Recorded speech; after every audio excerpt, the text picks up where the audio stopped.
One. Welcome back to more Sip2Tally. I'm your host, Coach Evans, and on today we're going to take a look at the ending Week 12 more Sip2Tally power rankings. There was a lot of good football played in Week 12. We got some movers and some shakers in the middle of the rankings this week. The Eagles pulled out an amazing comeback, so we got a good idea of where they stand.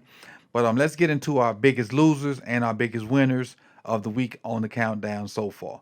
So we have three biggest winners. That's teams that moved up the biggest spots. So the biggest winners this week are plus fives, and we have the Tennessee Titans moved up 5 spots. We have the New York Giants moved up 5 spots, and we also have the Pittsburgh Steelers moving up 5 spots. We have two biggest losers, teams that moved down the biggest spots. We have -5 also, -5 from the Lions, and -5 from the Cincinnati Bengals. Now, let's also move into our top 12. Our top 12, we'll talk about 12 through 9, and then we'll go into our charts our graphics with 8 through 1. Coming in at number 12, Indianapolis Colts. Indianapolis Colts come in at 6-5 on a 3-game winning streak. They've gotten JT back and they've gotten tremendously better. Even though their backup running back was doing a good job holding down the fort, the duo of those two together, and Pierce and Pittman and Gardner Minshew is kind of holding those guys together. Defensively, they're playing better, even though they just got rid of Leonard over the last Monday or Tuesday, which kind of caused the semi ruckus. It was kind of abrupt, but they still finding ways to get wins. And right now they're sitting at 6-5, and they've won 3 in a row, and they've climbed up to number 12 on the most up to tally power rankings. Coming in at number 11, Denver Broncos won 5 in a row, 5 games in a row, and they're pulling them out in all kinds of ways.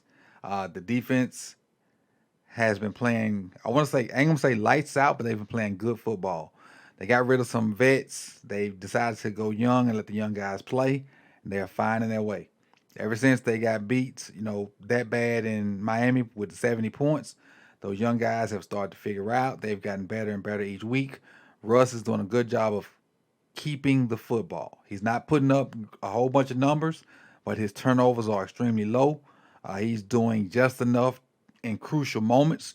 He's finding Sutton uh, in crucial situations, and he's rewarding him going and get the ball. He's not having a lot of catches, but he's having important catches, crucial third down catches, crucial 50-50 balls in the end zone.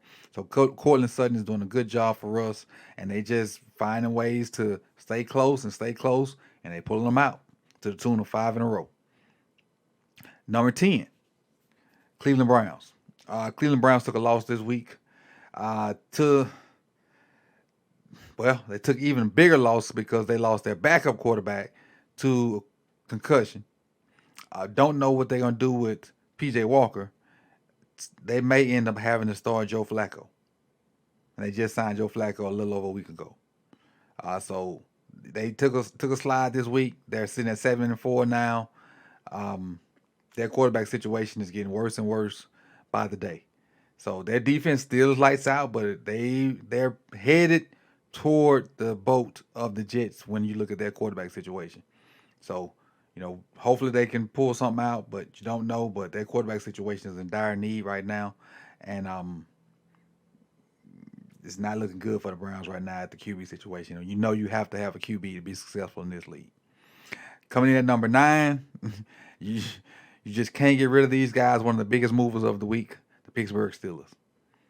They just finding ways to win. They you think you swatted them, and you move the newspaper, and they right there looking at you like surprise, and they keep on coming. They're sitting at 7-4 right now. They've one of the biggest movers in the biggest winners. I'm sorry, this week. And let's kind of get into our graphics for teams number 8 through 1. But the Steelers just won't go away. That defense is keeping them in games. They got rid of Matt Canada.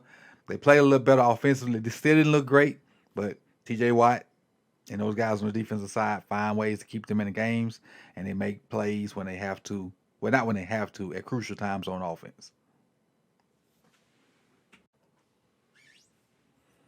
All right, coming in at number 8 on our list is the Detroit Lions. After a disappointing loss on Thanksgiving to the Packers, they slid down to number 8. They were one of our biggest losers. If you can kind of do the math, they slid down 5 spots from 3 to number 8. It looked like they kind of had the game in place, and they just let the Packers hang around, and they pulled out a win. They pulled out a win. Well, I said that wrong. The Packers got off to a great start, and they couldn't pull it back together.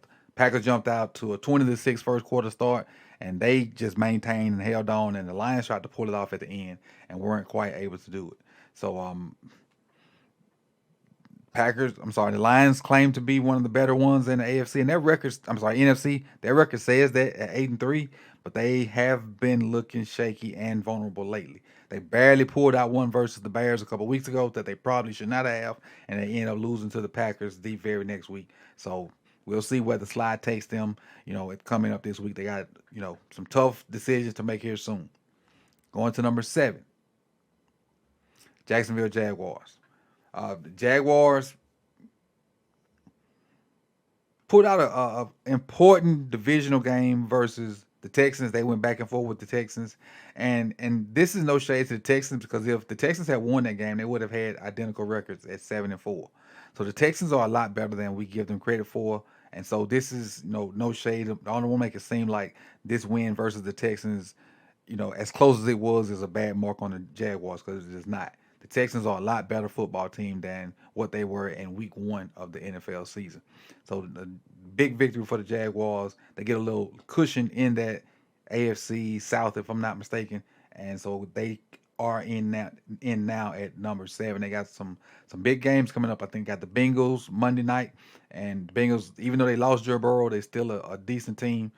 They got the Ravens in Jacksonville soon. So they got some tough games coming up to see if they can hold on to that top spot in the AFC South. Coming at number 6, Miami Dolphins. Again, coming off a win was Black Friday against the Jets. And again, still haven't beaten a team above 500. And it's not their fault. They can only play the teams on their schedule. So I'm not holding it against them. But when they get to those teams that are above 500, and I don't know their full schedule, the only team I know that's on their schedule right now that's above 500 is the Ravens, because the Bills are even right now. The Bills are 6-6. So the only remaining games that I know they have left above 500 is the Ravens. And they may have other games I can't remember off the top of my head.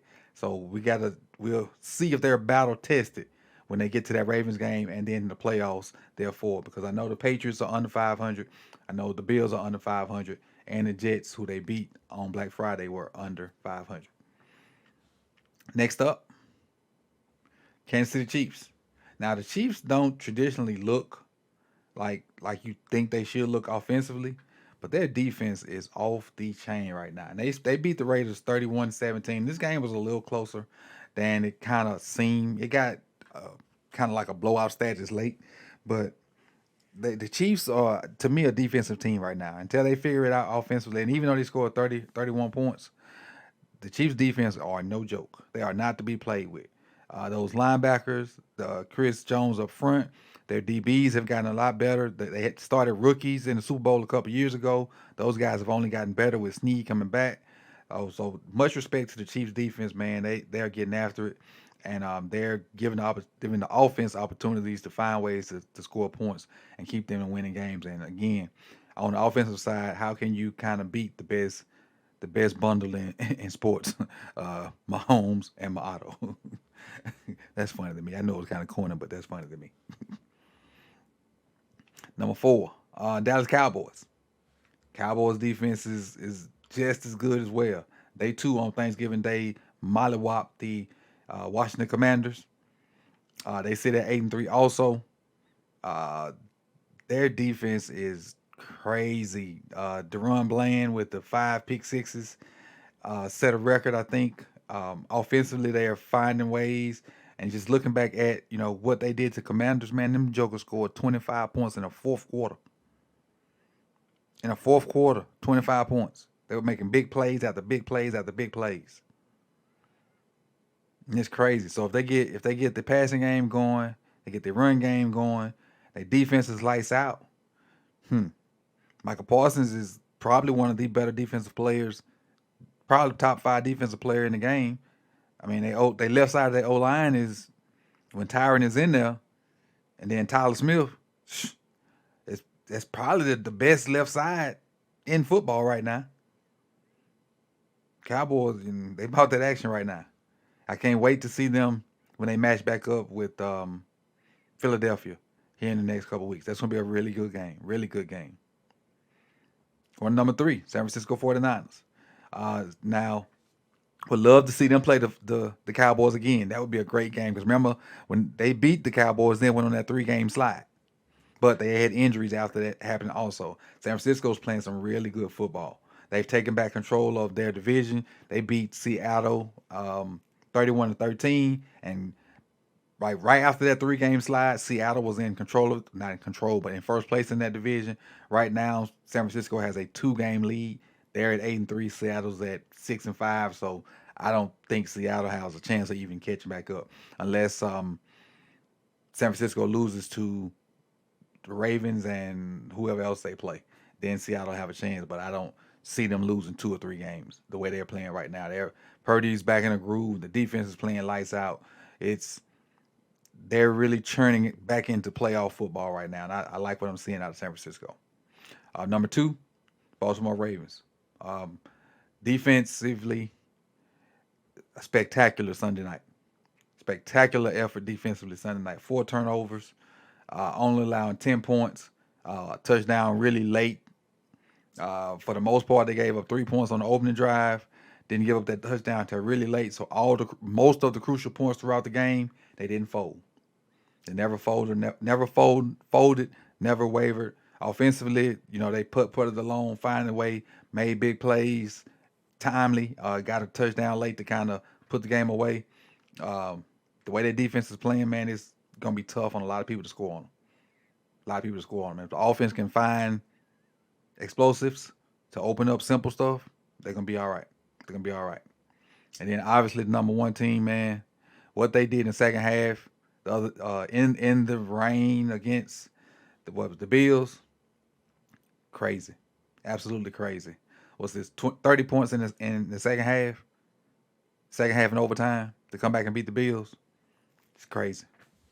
Playing like crap the first half. Come out in the second half and do what needs to be done to win games. Like I said last week, they just find ways to win.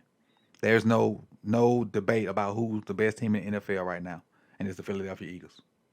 And they're going to keep getting tested. They got the Cowboys coming up soon. That's going to be a great game to watch. And there's some good football going on out there, man. This is the Week 12 more Sip2Tally Power Rankings. I appreciate you guys for coming through. You could have been anywhere in the world, but you chose to be here with me, and I'll see you soon. Peace and love.